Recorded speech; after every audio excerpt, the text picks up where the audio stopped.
Hello, everybody, and welcome to the Crypto Hipster Podcast. This is your host, Jamil Hassan, the Crypto Hipster, where I interview founders, entrepreneurs, executives, thought leaders, amazing people all around the world of crypto and blockchain. And today I have another amazing guest. He is the co founder of MetaWealth. His name is Darren Carvalho. Darren, welcome to the show. Thank you. Thank you. Very appreciative for you having me and excited to have this conversation. I'm looking forward to it too. So yeah, let's kick things off and ask you first, about your background. What is your background, and is it a logical background for what you're doing now? Yeah, I think I've definitely been on quite a ride. Decorated career, I'd say, up until now. But I guess to start off from my roots, I was really more of a technologist to start off with. So I started at University of Toronto Computer Science, doing a lot of different more technical matters pertaining to web apps and systems engineering, systems architecture, that kind of thing. Then I went on to do actually an MBA as well from a Toronto Business School. And then after that, I joined Toronto Dominion Bank. So basically, we were at the time we acquired a startup. So we had about six AI and ML PhDs join us, and I was basically the platform architect developing the AI platform that they were developing their use cases on. So we grew that program to about 40 AI and ML PhDs. We deployed about 60 use cases across the bank, anything you can think of from credit adjudication, auto adjudications, trading, basically, multiple different business lines were working with us. And this was before AI was cool, right? So this was like 2015, something like that. And we had a lot of fun there. We did a lot of cool projects. By the time I left the firm, it was probably we delivered around $1 billion worth of value. And then I joined Goldman Sachs, where we were really focusing on investing in that AI ecosystem that I basically built before, right? So we were deploying, 50 to $250 million checks into Series B plus companies. And that's kind of how I got more on like the getting more ingrained, I guess, into like, that startup side and that kind of experience. And then from there, I started MetaWealth as my two co-founders, and I guess that's kind of on the journey we're on today. But it really came from like a correlation of the three co-founders, right? So myself, obviously, I had that technical and finance backgrounds. My other co-founder, Amr, is more of like, we met at University of Toronto Computer Science, but he took a totally different route, right? So he went straight to startups. His first startup was acquired, or first startup that he joined was acquired by Mark Zuckerberg. He went on then to build Wealthsimple as like one of the founding engineers there, grew them all the way up to Series B. Wealthsimple today is Canada's largest unicorn. And then he came to join MetaWealth with us. And then the third co-founder, Michael, is a 25-year real estate private equity guy, right?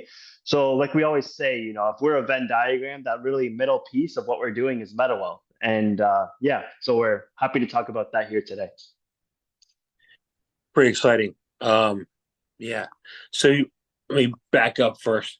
You, Mhm. not a lot of people have come from banking and are now building in Web3, right? So there had to be some kind of transformational shift in the way you view things. What was that? Yeah, I mean that's a really good question, right? So I think there is a lot of bankers, let's say, in this space or dabbling on the fence of the space, right? Because obviously what we're building here is new financial rails. A lot of the products are synonymous to some of the traditional products that are out there. Specifically in my space, which is the RWA tokenization. It's all about real world assets, which are basically have deep integration points with the traditional banking system, right? So if we're looking at like, bonds or T-bills or funds or real estate or private equity, these are traditional banking products that we're trying to bring on chain. So, if you consider myself, I really, I guess, understand that Web2 banking landscape very well. And then I started getting super interested in Web3. Well, actually, my first touch point with Web3 was in 2012, 2013. So it's not like I just found the space like 4 or 5 years ago, right? Basically, at University of Toronto Computer Science, we actually had a Bitcoin miner come in 2013 and trying to pitch us what this technology is and how do we get involved from a technical point of view, right? So that was my first interaction with it. My first, piece of ownership into the space was a little bit of Bitcoin in 2015, right? So I was always really interested in this space, but it was more off the side of my desk, something I did personally. It wasn't like, okay, how am I going to apply this to TradFi in a big way? That spark really came when I saw that RWAs and not RWAs, but I just saw the pain points in my own personal life of how things were going with the traditional banking sector and also just real estate in general. It's a 1,000-year-old industry that's rarely being disrupted by technology. And we really saw the opportunity to be able to get involved there. So that's kind of, I guess, where there's several shifts that took place to really get me to take that jump, right? Awesome. So let's talk about the jump. MetaWealth. Mm-hmm. What opportunities are you best prepared to tackle in Web3? Yeah, definitely. I mean, that's a really big question. So for us, what MetaWealth is basically we take institutional grade real estate assets. So we don't do like, one apartment at a time, one house at a time, one villa at a time. We take large asset packages. So think of like an apartment block, a hotel, more commercial real estate grade kind of projects. We tokenize them and then we sell them on our mobile and web apps, right? And we sell them to a bunch of different target audiences. We sell them to family offices. We sell them to funds. We're trying to get involved with institutions. The mass market can get involved because our tickets are super low, $100. And then a part of that mass market is also the retail and crypto crowd, right? So with that, we're basically tackling a bunch of different target markets for different reasons. And yeah, that's basically MetaWealth in a nutshell. Awesome. So real estate, you're tackling a bunch of challenges. So what are some of the premier challenges that you face in real estate to achieve, mass blockchain adoption, and how are you best positioned to solve them? Yeah, so we kind of look at it as like two sides to the coin, right? So on one side, you have the developers, the real estate developers, and on the other side, you have the actual real estate investors, right? So MetaWealth sits in the middle of those two things, and we tried our best, we try as best as we can to balance it. In terms of like, the real problem statements for investors, let's start with, is different depending on the target market, right? So if we have someone that's an experienced investor, if we have someone that's maybe a family office or a fund, or we have a real estate investor or a normal guy, right? He just wants to get involved in real estate. There's different kind of pain points that we're solving. But what are those pain points? It's usually that someone doesn't have the time to be able to go out, do due diligence, understand the market, what makes a good real estate investment.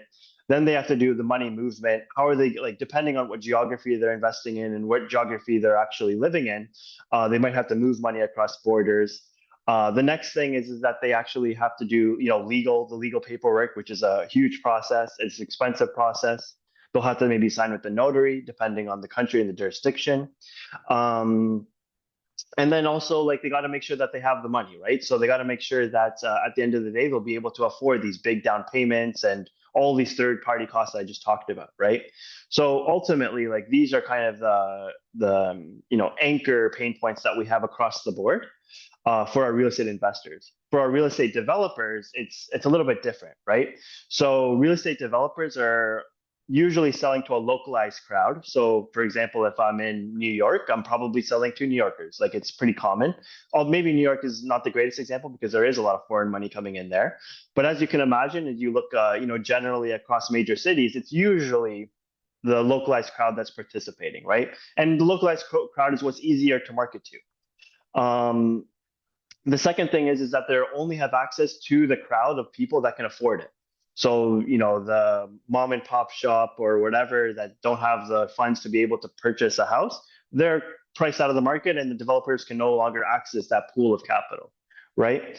And then the third thing that we really see with our real estate developer is operational efficiency. So with us, if you're selling a block of 100 apartments and MetaWealth comes and says, we can buy 30 all at once, one contract, they love that. That's 30% of their basically stock that they're able to sell right away. And they're able to interact with just one entity, right? Instead of finding 30 buyers, 30 contracts, 30 notaries, 30 money movements, 30 whatever, right? So that's kind of the three biggest pain points that MetaWealth solves on their side. Got it. So along there's the what do you call it? Supply chain effect of all the transaction from the start to finish, cradle to grave, right? So Yeah, your expertise really is in the facilitation between developer and investor, right? that's Um, exactly right. okay, great. So in addition, you also help democratize traditional assets, right? Real estate and other traditional assets without being burdened by the traditional financial rails and obstacles. How can we best do that? How can we best democratize traditional assets in addition to real estate? Because there are a lot of obstacles by TradFi. Yeah, 100%. So I think just look at general tokenization and RWA space today, right? Obviously, it's a super hot space. Everybody's talking about it. If we look at it from an institutional level, they're going at it a different way. The retail players are going in it a different way. At MetaWealth, we really see all these worlds coming together because that's the beauty of the technology. We want to decentralize it. We want to level the playing field. We want everybody to be on the same page. We're not discriminatory towards institutions or family offices or whatever. We just really want, the vision of the company is that the mechanic is able to participate in the same real estate deals that a Blackstone would want, right?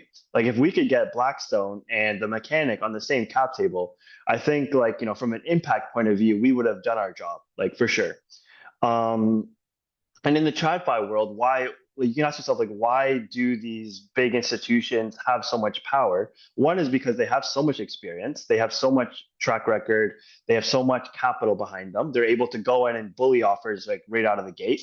Obviously, you can see through the big players. Maybe I won't name names, but we can definitely in the news we can see what big players are going into the south of the U.S., for example, and just gobbling up all of the rental property, right? Um, so it's basically it's power, track record, it's capital, it's experience, it's access to resources like finance and accounting and money movement and all of that that really makes it very difficult for even a medium-sized player to compete. So with MetaWealth, with our technology, we really get to break down those barriers, right? So MetaWealth is, almost like a white knight for some of these, there's retail guys. We're bringing all of this experience that a big player might have, like, the finance, the legal, the money movement, the power, and we're really, crowding all these people together to basically build up our own backing and playing on the same playing field that these guys are playing on, just because we have the mass, right? And that's how we're doing it at MetaWealth.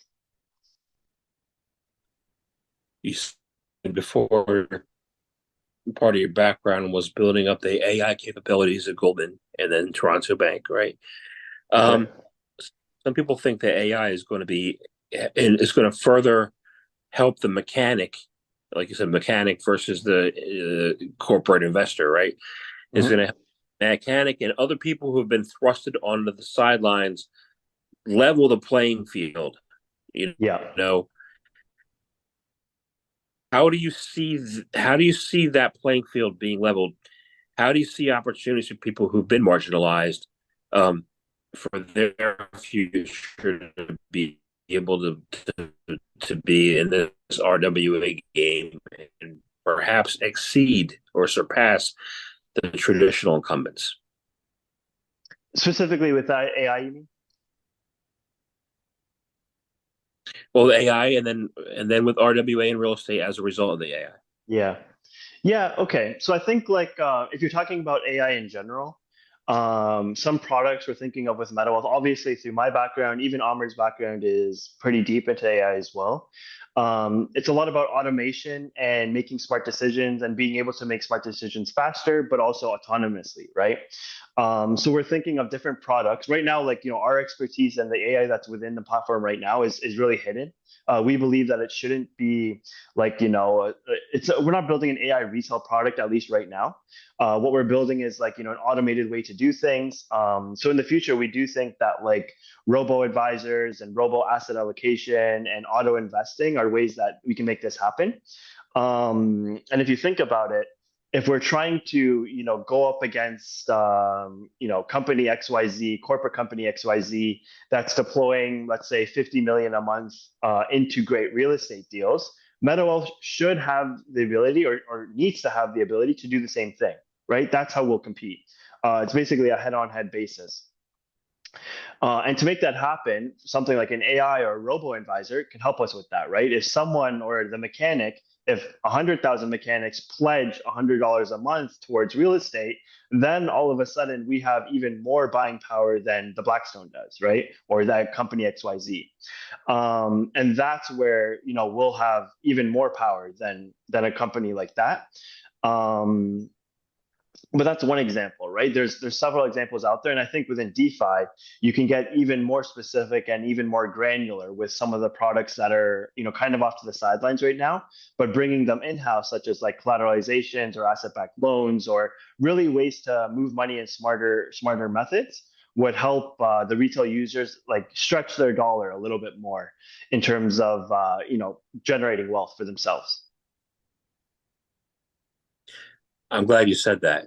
I thought it was just me thinking things were on the sidelines, right? But they actually Mm-hmm. are, right? What is on the sidelines right now that you think that if was brought into the current RWA, ecosystem would be a game changer? So you mean like in terms of traditional assets coming on chain, like what would be the game changer? Yeah. Yeah, I mean, I do see it as a roadmap, right? I think it's like it's almost like an industrial revolution, right? So you start off with the things that are really easy, and the big players I think, are doing that best, right? So they're bringing things that are already kind of electronic on the balance sheet, such as like, a money market fund is super. Not, I'm not going to diminish how hard it is, but it's in terms of like the product it is, in terms of the liquidity it has, in terms of the amount of firms that are already leveraging it, in terms of how it makes sense and integrates into a normal business or normal institution's balance sheet. It makes a lot of sense, right? Like that's why I think like, the BlackRock Biddle Fund has been very successful. And it's a really good example of like, how we can, just at the lowest hanging fruit kind of point of view, take this technology, right? And with this proof of concept, that's like, I truly believe has been like a game changer in terms of why tokenization has taken off so much.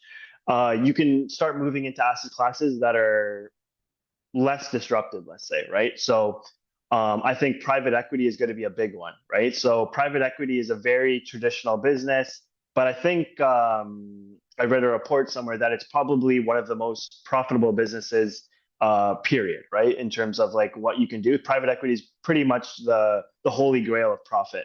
Um, so bringing access to deals like this on chain would be a game changer, and for retail specifically, because the big guys are already doing this nonstop. That's why they're so big. It's why they're so successful. It's because they've been doing this for maybe 100 years now. But if we look at DeFi 100 years into the future, if 100 years worth of people had access to private equity, well, maybe like the world would be different, right? And that's where we kind of see it, right? And to tie it back to MetaWealth and to tie it back to real estate, I think real estate is in that same realm, right? So real estate over the past 100 years has been, or even maybe the past 1,000 years, has been one of, or if not the most performant asset class, period. And that's just because of how inflation works, how the economy works, how the population's growing. There's 100 reasons why real estate is very valuable, right? And if you look at like something to peg that to, the U.S. dollar has depreciated from, I think in 1913, let's say a dollar was worth a dollar. Today, that same dollar is worth about 15 cents. So it's inversely related to real estate. But like I said, when we tie that back to the pain points that MetaWealth is trying to solve, it's super hard to get access to. It's hard to understand. It's very bureaucratic. There's a lot of big players that are kind of controlling the market, and that's why we see such an opportunity with real estate on chain. But it is a little bit more difficult, right? Because let's say the land book right now is not digitized; it's a lot of pen and paper. So that's kind of a bigger challenge that real estate has versus a money market fund, which is already digitized on the balance sheet, right? Got it. So you said something interesting there. You said, I look at the current market sentiment in crypto blockchain, and it's not too great at the moment. You said a lot of big players are controlling the market. It seems like the market is depressed, and there's more things that are going on than the prices currently reflect, right? Mhm. Um, how do we get past that, that control factor and move into the next realm of this revolution that we talk about? Yeah. Yeah, there's like I think a couple answers to this question, right? One is that let's just like continue on with the example of real estate. So the real estate like total global value of real estate is about $500 trillion. That's the total number. If you added it up, like every country's real estate value, that's what you're getting. Now let's add up the total market cap of crypto. It's like maybe 2 trillion, right? So if you look at the magnitude there, it's 50x or whatever, 25x, or 250x actually. So the difference is massive, right? And when you have these players that let's say have a balance sheet of X amount of real estate, and then they're looking at these crypto games, they're just able to blow these markets out of the water, right? Now that the institutionals are getting involved. And then secondly, just to juxtapose, the RWA tokenization market is actually very different than the crypto market, I feel, because tokenization, maybe it's too far of a stretch, but it's a little bit like Web 2.5, right? The underlying assets are very Web 2. They're very like, tangible. We live in them, like all the rest. Whereas Web 3 products are sometimes intangibles, right? Like you can't really understand fully what's going under the hood behind a liquidity pool, for example. Um, and then this just kind of opens up the door to manipulations, to scams, to quote unquote FTXs. But that's kind of like why I think that crypto market and RWA market are very different things. But they offer different benefits, and they also come with different risk profiles. Right. So which one's going to stay? Or are they both going to stay, and why? I think that they're both going to stay 100%. Obviously, I think with the Bitcoin ETF coming out, the ETFs coming out, and then there's a lot more in the talks.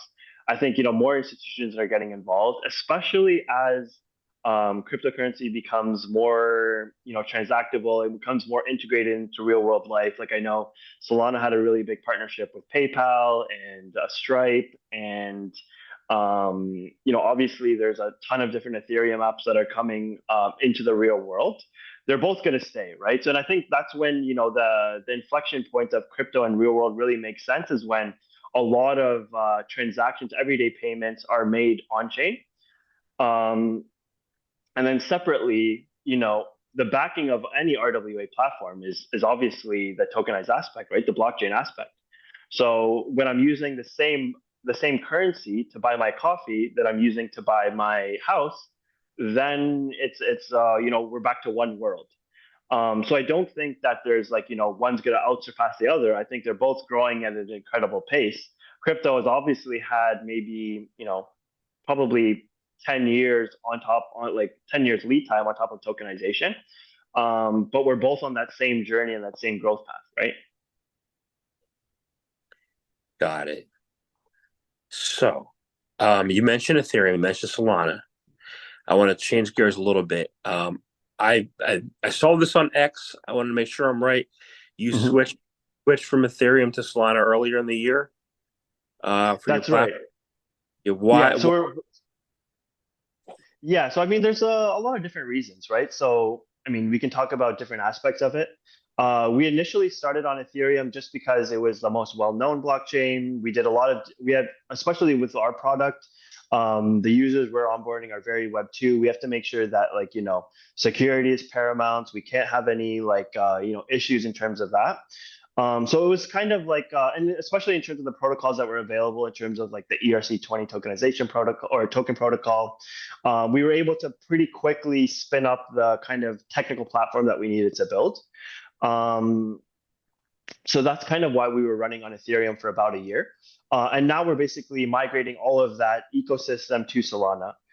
primarily because of three reasons. One is the community. The community on Solana is something that we really have integrated well. We've been welcomed. We've been, kind of given a gamut and a gamut of tools that we can use to really, explode our growth in terms of the mass market. Two is that there's a lot more retail play that we want to take with what we're doing. And a lot of these retail players are on Solana already, so that really helps us out. And three is basically that technical aspect, right? So the cost efficiencies, the speed, transaction times are significantly reduced, right? So on Ethereum, we're sometimes, because we pay for the gas on our side when we're doing transactions. There's sometimes in some scenarios where we were actually losing money on a user coming on board, which doesn't make sense, obviously. Whereas with Solana, it's a fraction of a penny to get this user on board, right? So those are just some, top level items of why we made the switch. But we're super excited with our migration. You're early. You're one of the first ones to do that, right? Yeah.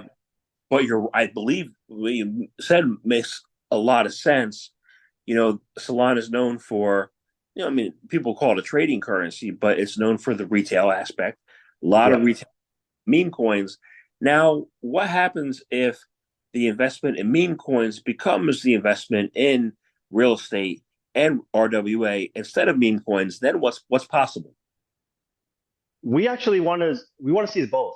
So we do want to see that people are making all their great amount of money. So if we just look at this one go to market that we have, this one customer segment, the crypto crowd, we actually already have a lot of investors that have made a ton of money on meme coins. They've made a ton of money even outside of the Solana ecosystem, just investing in Bitcoin or Ethereum or whatever over time, even Solana over time. And at the end of the day, when someone who's my background comes to the floor and says, it never makes sense to put 100% of your net worth into one asset class. It always makes sense to have healthy asset allocation. Real estate should always be about 30 to 40% of someone's portfolio, right? So do you want to take your money off chain, figure out a place to put it? How do you do that off ramp? How do you do the exchanges? How do you move your money? How do you do your finance, accounting, legal for real estate? Or do you just want to go straight from meme coin XYZ right into real estate? That's where MetaWealth kind of gets involved, right? So it's not one or the other for us. It's actually do both, do multiple things really well, and that'll make you a really healthy and successful investor, right? Got it. And what you're saying to me makes a lot of sense. So, Yeah. um, you know, I look at the real estate global market and I'm like, okay, land is always going to have value, right? Mm-hmm. But the demographics within the way you put on that land and property, the property types, the property, used to be massive old houses are now, different style of house. How do you see the blockchain helping with the shift within the types of property and investments that people can have going forward as far as where to live or how to build business or, what do you see that dynamic shift and how you help? Yeah. I think that the Web3 industry has already brought that shift before us, right? So aside from tokenization, the ability to be a digital nomad, like the amount of people when I go to for example, Token 2049 Dubai or Singapore, the people there that I'm meeting are never from the places you think, right? Of course, there's obviously going to be some people from New York and London and the major hubs, but it's always oh yeah, I just work from home from Bali, or I work from home from Sri Lanka or something like that. And they're they're not normally from those places, right? So the digital nomad life, the decentralized life is definitely already a thing in the industry. Um, and then on our side with MetaWealth right now, we definitely listen to our customers, right? So the target markets that we're in for our real estate right now are Costa del Sol, Spain, Rome, Italy, Germany, France, Romania, and Greece. And the reason that we do that is because we bring that decentralized approach to our real estate, right? If you're someone from the UK or someone from New York or someone from Switzerland or something like that, it's very easy for you to go out and buy great real estate right in your backyard. You don't need MetaWealth. You can just go ahead and do it. But with MetaWealth, now you can be able to say, okay, I have maybe $20,000. I'll put, $5,000 into 4 different cities pretty easily. And that's one of the biggest benefits we have, right? Is that geographical dispersion that you can do with your capital. I like it. Most of those countries you named are on my bucket list of places to go. So Well, if you're an investor, you'll just be going home, right? So that's the best part about it. yeah, that sounds good. Awesome. So I want to thank you very much for speaking with me today. I enjoyed speaking with you. I think you guys are doing some really cool things, and I'm excited about to see how things work out and play out. And it's exciting times. I have one last question for you. Yeah. Um, how can people find out more information about you, about MetaWealth? How can they become customers? How can they do any of that? Yeah, so we have a lot of different channels that we're working with. We're also throwing several events in for Singapore Token 2049 and Breakpoint. So definitely come even see the team there in person. In terms of getting a hold of myself, I'm pretty big on LinkedIn. So LinkedIn is one of them, and then the other one is Twitter. Darren Carvalho is my name. My Twitter is Darren M Carvalho. And then in terms of the team, obviously MetaWealth.co, and then we're also listed on the Google Play Store, Apple Play Store, just MetaWealth, and then MetaWealth.app for our web app. Awesome. Thank you very much for your time today. Perfect. Thank you very much, Jamel.